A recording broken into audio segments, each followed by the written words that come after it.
Hello and welcome to the second part of my Action Man restoration project videos. The first thing we're going to do, before I even deal with putting the heads and arms back on, is to get the talk box of this talking Action Man working again. If I pull the string on the side here and let it go, you can hear it does work, but it runs really fast. So first thing I want to do is actually take this Action Man apart and sort of fix that part of it, get that all working, and then we'll look at restoring the rest of it. Luckily on these old Palitoy Action Men, it's just a case of unscrewing the back of this figure and we can get into the talking compartment. So let's go ahead and do that and we'll see what the talking box looks like.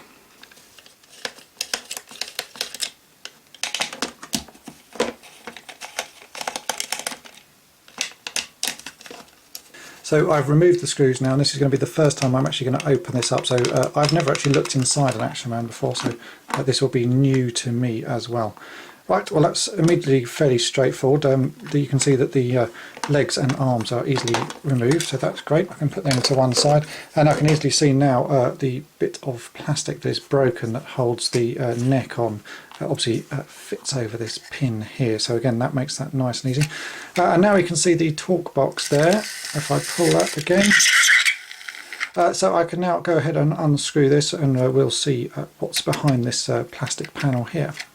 So here we have the talk box. Now I've unscrewed everything, and I've actually just pulled this out once just to have a look at it, and as you can see it's a fairly simple mechanism. You've got a disc here which has the sort of voice bits recorded on like a record, and when you pull the string out it gets pulled down and a spring is wound tightly. Then there's a small needle here, as you can just see where my finger is, and the disc is lifted up and touches that needle, and the needle will randomly go in one of 3 separate tracks on the record and play a different sound.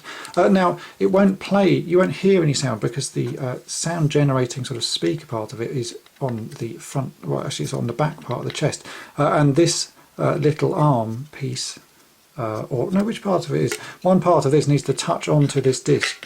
As you can hear, it's a sort of amplifier thing, and that's what makes the sound. So if I put this back on here in the right position like so, make sure the string is through the hole and pull this, you'll hear the sound.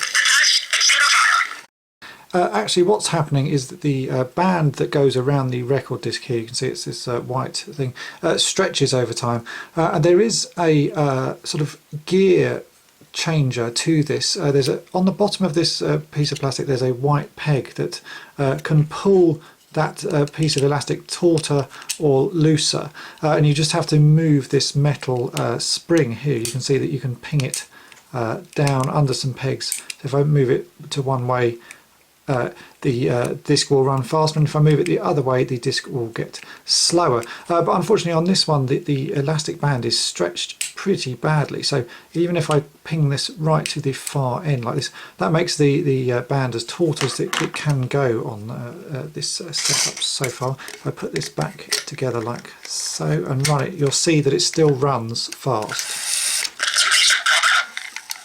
It's getting better,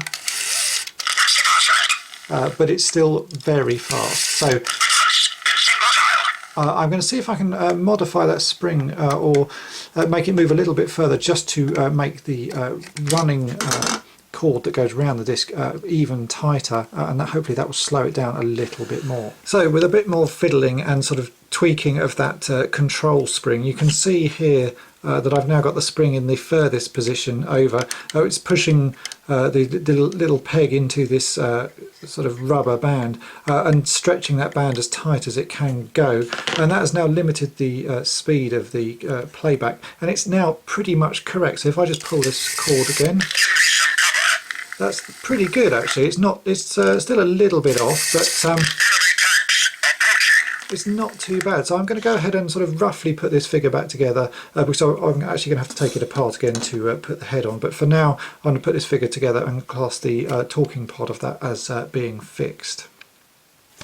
Before I put it back together, I've actually bought a replacement dog tag. You can pick these up off eBay for a few pounds. It comes with a small chain. These are the ones that are supposed to go around the neck of the Action Man. Actually all I want is the small dog tag bit, because originally at the end of this cord you would have had this tag attached. So before I put it on, there's this tiny small little metal well, just a metal cylinder bit that goes in this gap here that the string has to pass through. So I'm just going to pass the string through that first, like so, so that I know it's on there, and now I'm going to tie the tag on, and then I can put the Action Man back together, and then at least it looks like it's sort of more complete than it did when it arrived here at toy-polloi.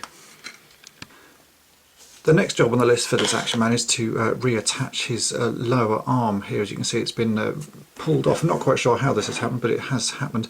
And the first thing you're going to have to do to this is to actually take off the hand, because we need to get this forearm apart. So I'm just going to use a small screwdriver here to gently prise the plastic, it's sort of rubberized plastic of his hand, out of the socket there. Fairly straightforward to do, and once you've done that, the hand should just sort of pop off. If the hands are a bit perished, do be careful with this, because you can break the plastic, but it does come off fairly straightforward. Let me just get the screwdriver in there. There we go. Now the hand's removed. Next is a slightly more complicated job, because you actually have to take this whole forearm apart. If you look down from the elbow end, you'll see there's a peg inside there.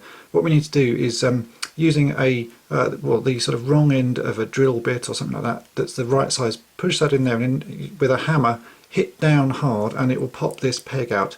I'm going to have to do this using a vise, so let's go out to my workshop and we'll get this bit of arm into its sort of component pieces.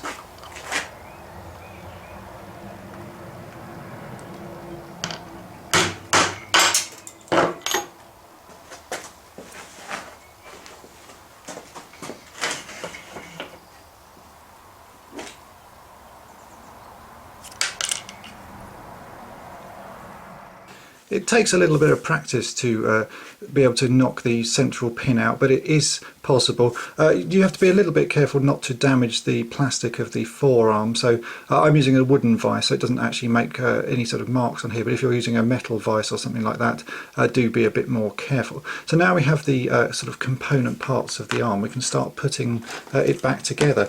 As you can see here, this is the bicep, so we need to place the sort of elbow joint on. It's got a definite shape to it. It's one side of this joint sticks up further than the other on this side, so, and that's the front part of it, so that needs to go this way onto the arm.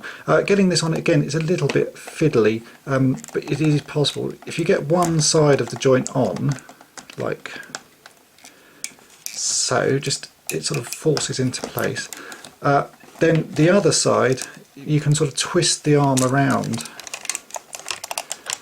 and it will eventually sort of pop into place. Not the easiest thing to show on camera, but you can do it. Sometimes you'll need a screwdriver just to sort of bend it a little bit more to get it sort of to go in. Let me just do this. I might have to do this off camera because it's just a little bit too awkward. There we go, I got it in. It takes a little bit of fiddling. As you can see, that joint is now in and working. And now we can put the rest of the arm back together. Because it's all in pieces, it's much simpler. So we can slot the hand back on the sort of wrist peg like so. The forearm just pops in place like that. And then you can just push this peg in, and this then holds everything back together. So if I push this like so, that arm is now back together and fully working. So fairly simple job, takes a little bit of time, but it can be done. Now we just got to go on and reattach his head. Before I go about reattaching the head, I actually want to try and clean up some of the flock on his hair. As you can see, there's a fair amount of sort of dirt and dust in there. So I'm just going to take an old toothbrush and gently brush it like this, and this should shift out all of the dirt and fluff. It's going to take a little bit of time to do, but I think it's worth it just to clean him up. So give me 10 minutes and I'll be back. And here we have it after about 10 minutes worth of brushing. As you can see here, this is the amount of fluff I've managed to remove. There's actually more on the head of the toothbrush. It does look much better, it's a bit cleaner. There's still a little bit in there, but some of it's so ingrained it's going to be impossible to get out. But certainly looks better than it did to start with. Now we can go on and sort out reattaching this head onto the body. The head was originally held on by a rubber band that is attached in the very top section of the neck hole there, and then that goes around a peg inside the body. Because this is a talking action man, we can easily reattach a bit of thread or elastic around the peg in the back of him, because we can unscrew it. But we do have to remove this neck mechanism so that we can make something to fit in the top of that. This is actually fairly straightforward. I was going to do this with hot water, warming it up, but the hot water can damage the flock, so I'm just going to use a small flat-headed screwdriver here, which I can sort of push in around the edge of this, and it should just pop out.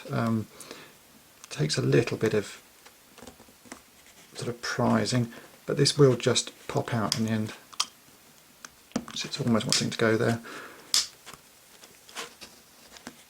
There we go, and that's the neck peg now out of the head. And inside this you'll find, if you're lucky, this is the end part of the bit of rubber that used to sit in the top of the hole there, and then the rubber would come down and attach to the peg in the body. This obviously perishes, so what we're going to do is replace that with elastic, but we need some way of keeping the elastic in the top of this neck peg. So I'm going to use this, sort of the remnants of the original elastic, and I'm going to drill a hole in that so that I can thread some elastic through and then push this back in place, and that should hold everything as I want it. So let's go ahead and drill a hole in this, and then we can put the head back on. So I now have drilled a hole through the remaining bit of plastic. If you don't have this bit of plastic, then you could use a small button or a washer or something like that. It just needs to be something that fits inside this top hole here. Now that we've got that done, what I need to do is make a replacement loop. I have some elastic here. This came off a toy or something that I bought.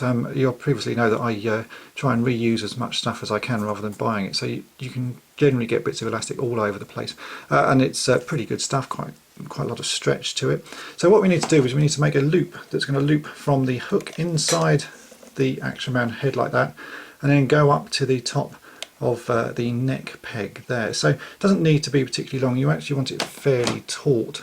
So what I'm going to do is make a small knot in this, a loop possibly sort of that sort of length, and we'll see what that looks like. So here we have the loop. I think that sort of feels about the right length because it's still got enough stretch in it to reach down to the peg, but and it should leave enough sort of give that the neck can move around quite smoothly. So what I need to do is just trim off the top bits of elastic here, just like so. The knot is going to be big enough that it won't go through the hole that I've drilled there, and I can now thread this end of the elastic through like so, and we've now got a loop of elastic with a sort of stopper on the top, which can easily fit in there like that. So we can now go ahead and try and put this all back inside the Action Man and get his head reattached. So as I mentioned before, we're sort of quite lucky in this instance because this is a talking Action Man, so you can unscrew the back of it. So now that I have the head peg here, I'm just going to use a crochet hook to pull the newly sort of added bit of elastic out, like so, and I can then add that around the peg inside the body, and that should all hold in place like that. We can now go ahead and put the rest of this together. It's a fairly fiddly job getting this Action Man together, just because everything sort of wants to fall apart. So I'm just going to put the arms in place like that, and then the front of the chest on. That way everything's sort of held neatly. I can now go ahead and reattach the legs. This is, because it's not screwed together, you can just sort of push these in like so, and there. Oops, let me do that one more time. It does take a little bit of fiddling because they don't really want to go in.